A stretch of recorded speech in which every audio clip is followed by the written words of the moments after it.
you're withdrawing your investment of trust in what you already think it is. When you stand in front of a mirror, looking at yourself, and you say, what is the more of what God is being right there where I see myself? You are abandoning whatever surenesses you have about what you're seeing. And you open the door for insight, for revelation. That's the way you challenge the status quo. You don't go out to that teacher and say, you're a liar. You turn your attention away from that teacher to the other teacher and express curiosity. You say, I want to know what the truth is here.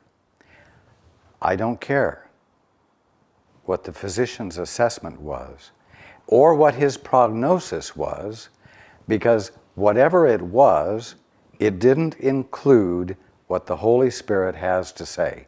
It didn't include the fact that there is a God that is omnipotent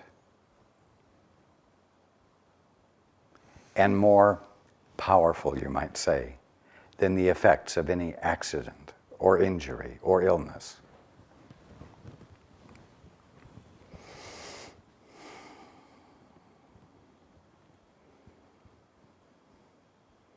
What's the more of what God is being right here than what I'm seeing?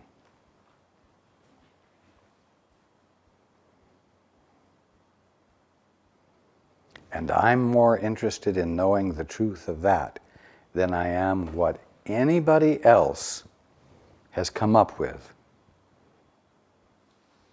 as an explanation or a definition.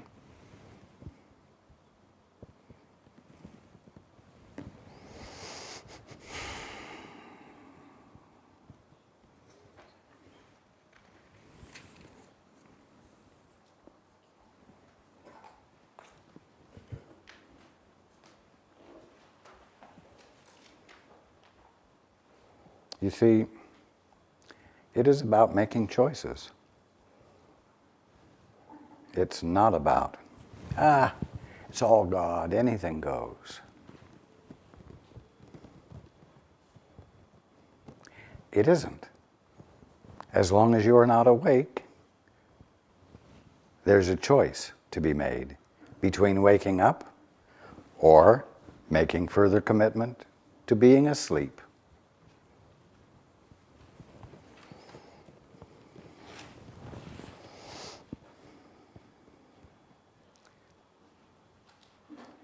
And remember that although it calls upon you to make a choice and then back it up with your commitment, causing you to be proactive,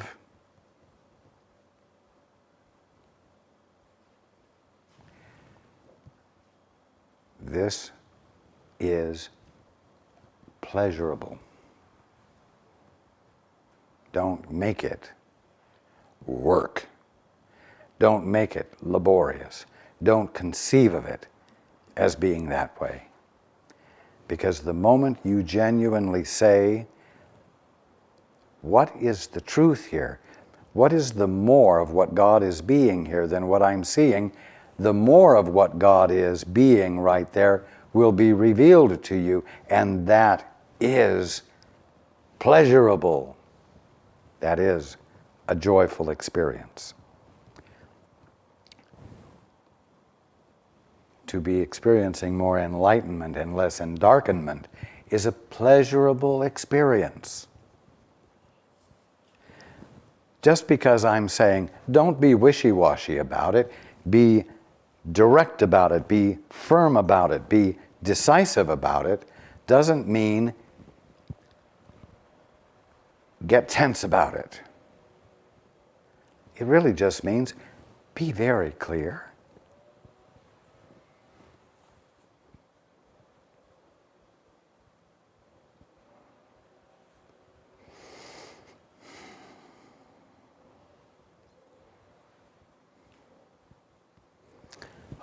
Let's go to the book.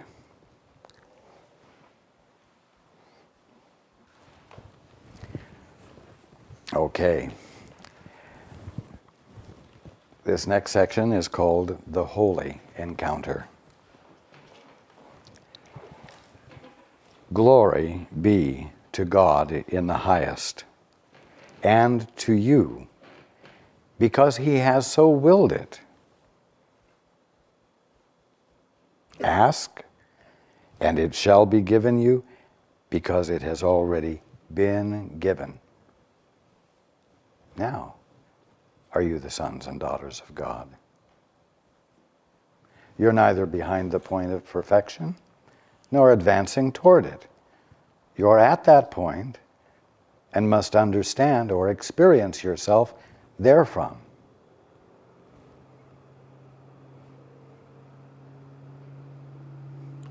Ask for light and learn that you are light.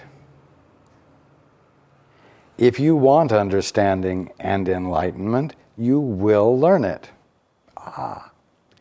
If you want it, you will learn it. If you want to listen to the voice for fear, that's what you'll learn, fear. If you want the truth, that's what you will learn, because that's where you're giving your undivided, unconflicted attention. It's automatic. You're all getting exactly what you're asking for.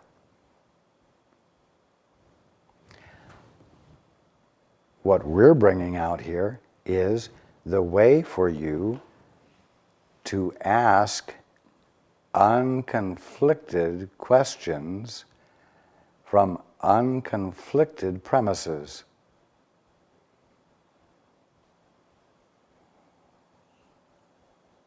And when I say unconflicted premises, I mean a place in you where you're not sitting on the fence.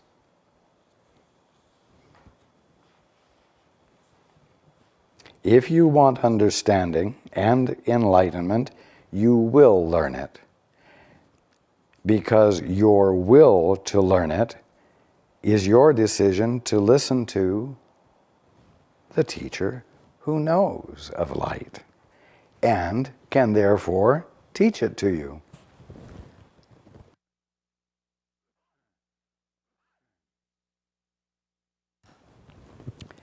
There is no limit on your learning, because there is no limit on your minds. There is no limit on His will to teach, because He was created to teach. Okay, here we go again. When you decided to be an independent thinker, an independent agent, an independent authorizer, and you forgot who you were because you blocked your father from your sight and therefore lost your identity,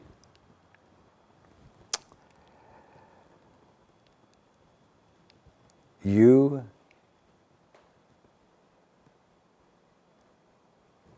stopped being conscious of what you are, but because what you are can't change, it remained and got a new name. The part of you that you disowned became the Holy Spirit, your right mind. And as I've said many times,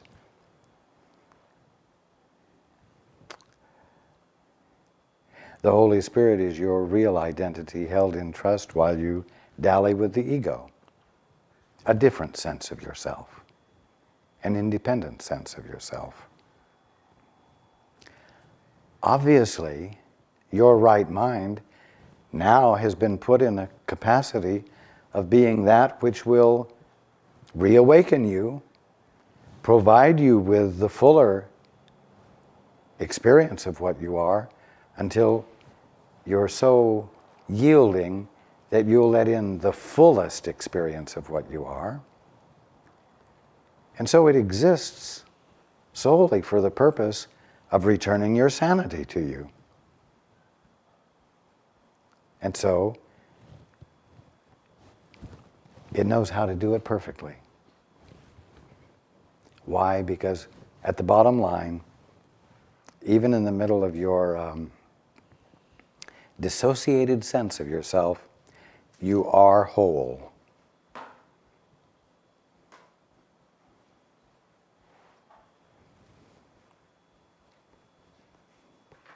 Again, there is no limit on His will to teach because He was created to teach. Knowing His function perfectly, He wills to fulfill it perfectly because that is His joy and yours. Now, why does it say and yours? Because the Holy Spirit is nothing more than your right mind. And for you to come back into your right mind at the hand of the Holy Spirit's teaching is therefore the Holy Spirit's joy and yours. Because in wholizing you, it brings you back into the conscious experience of your wholeness, of the ultimate of you. Continuing, to fulfill the will of God perfectly is the only joy and peace that can be fully known, because it is the only function that can be fully experienced.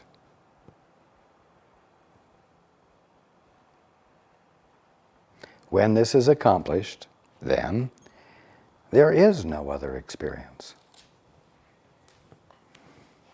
Yet, the wish for other experience will block its accomplishment because God's will cannot be forced upon you, being an experience of total willingness.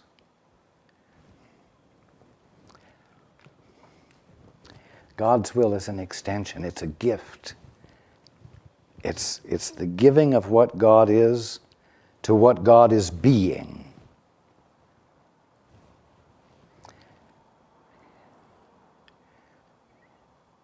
God's will is not a command. God's will is a conscious expression of creativity, the motive of which is love.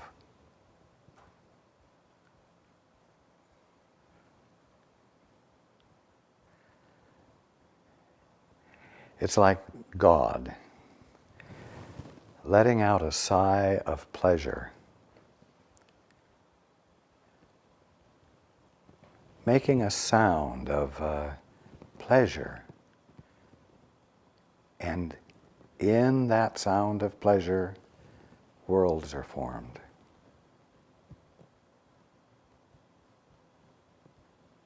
You were formed. You are being formed constantly.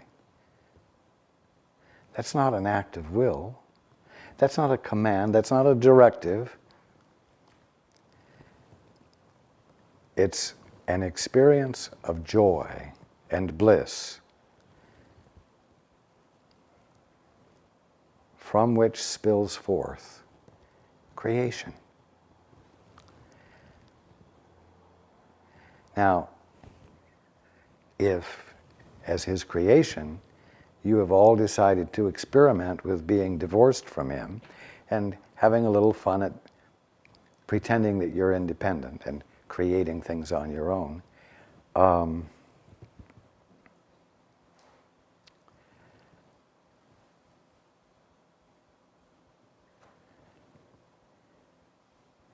and you forget who you are, and you determine to make things happen by sheer acts of will on your part, which is the way you live your lives, then you are not reflecting God's will, which is a willingness. It's a gift of love. And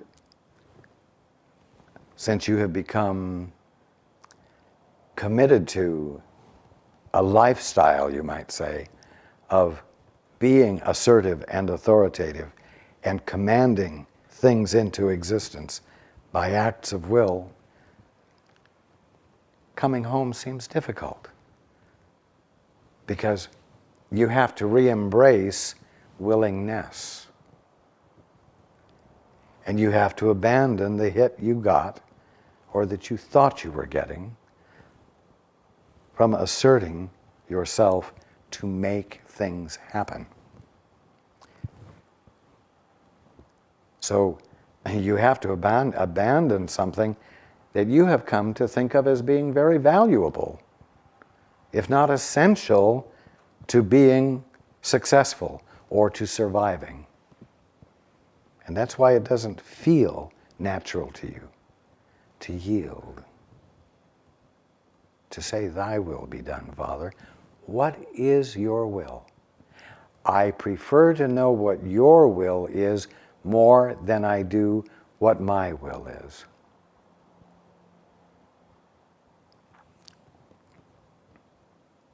Of course, when you go to the doctor and the doctor gives you his prognosis, then it's easy for you to say, "Father, I'd rather know what your will is than what the doctor said."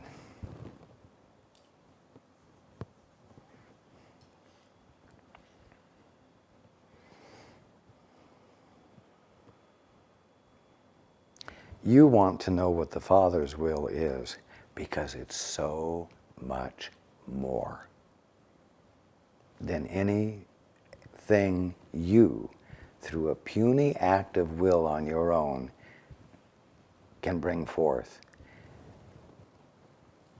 And the most significant part of the more that you would experience.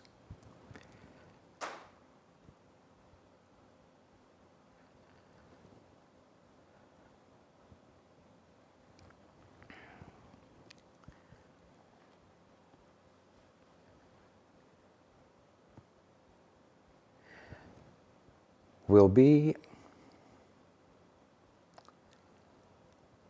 your peace,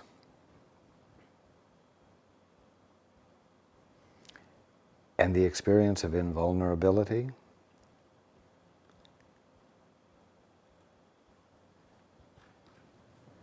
that sees nothing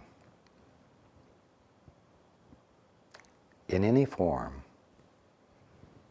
that could or would challenge it. An invulnerability that doesn't protect you from anything, but an invulnerability which is the absence of anything that one would need protection against.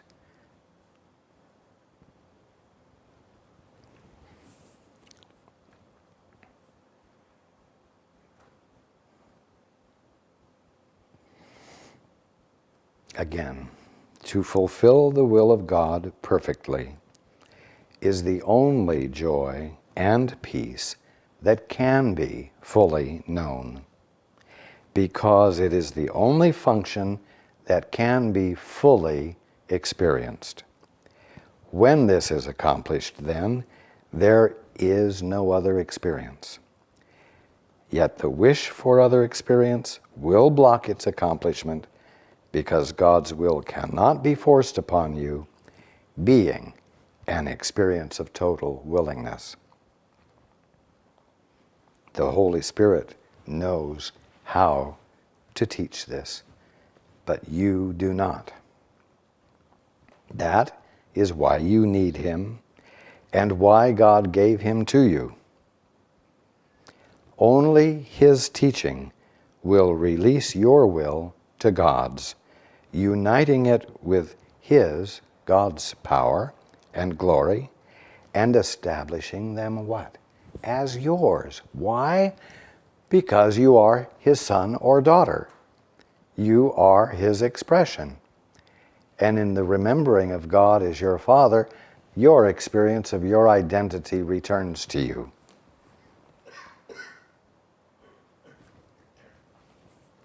You share them as God shares them, because this is the natural outcome of their being.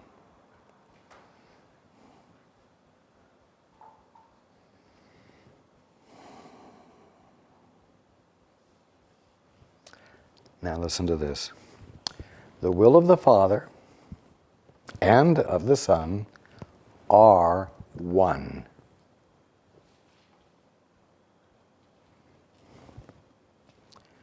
Together. And these are the key words. By their extension.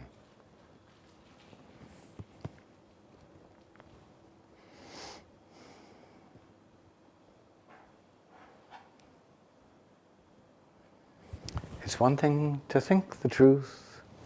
It's one thing to relish the true meaning of love. It's another thing to embody them.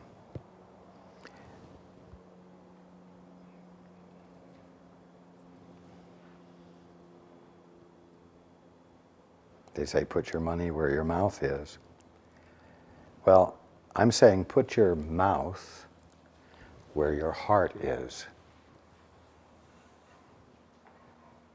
so that you give evidence of what you love in your actions. That's the extension. And until it's extended, you haven't stood up and been counted. You haven't declared yourself. You're a closet Christ.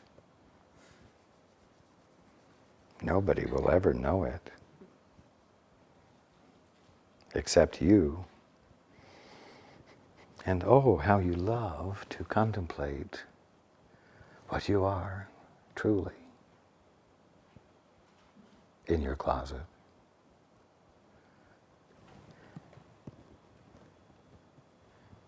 It's hypocrisy. It's a bunch of things. But most of all, it's you not doing what will make the truth true for you. Because until you extend it, until you give it, you don't have it.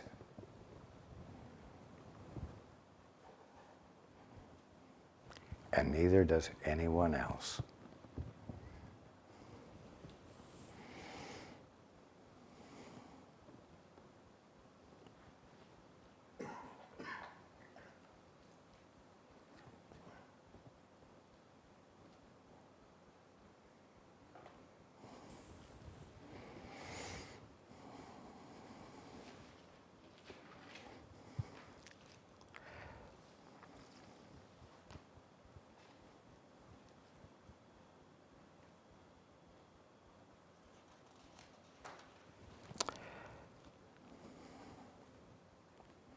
Again, the will of the Father and of the Son are one, together, by their extension.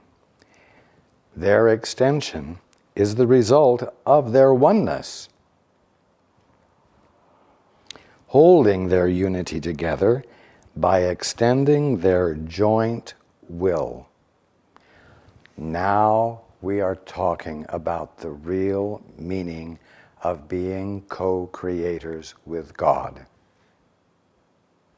We are not talking about your independent will moving in consonance or harmony with the Father's will, so that there are two things moving in harmony with each other. We're talking about one thing. The will of the Father and of the Son are one, together, by their extension. Their extension is the result of their oneness, holding their unity together by extending their joint will.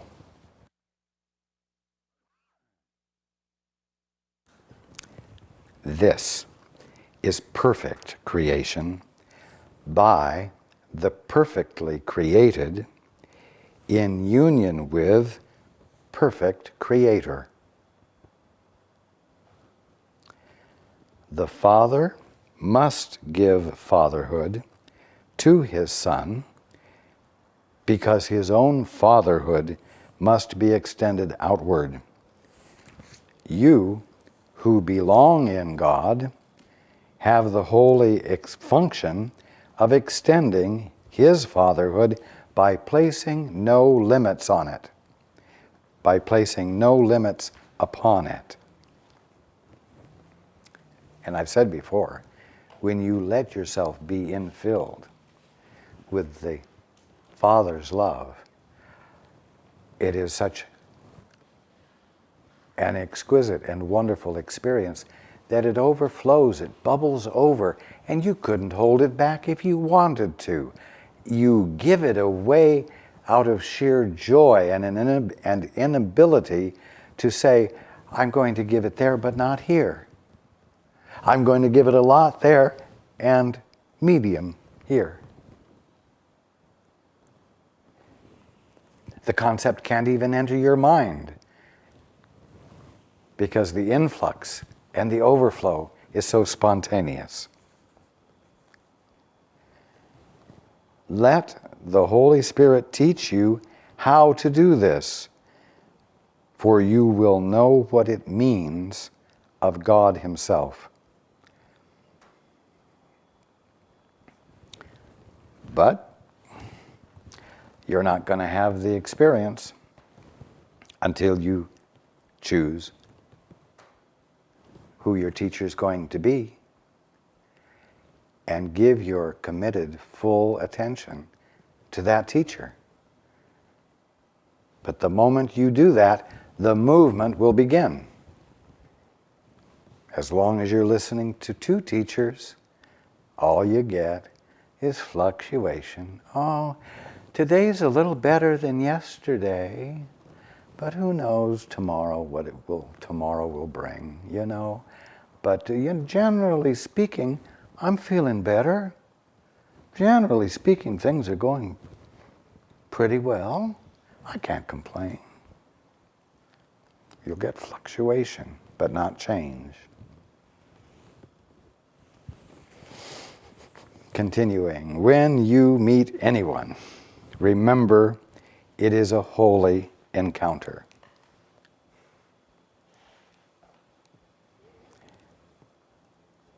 Well, it's not going to look like it unless you are encountering your brother with the teacher who can remind you of who you are and who your brother really is.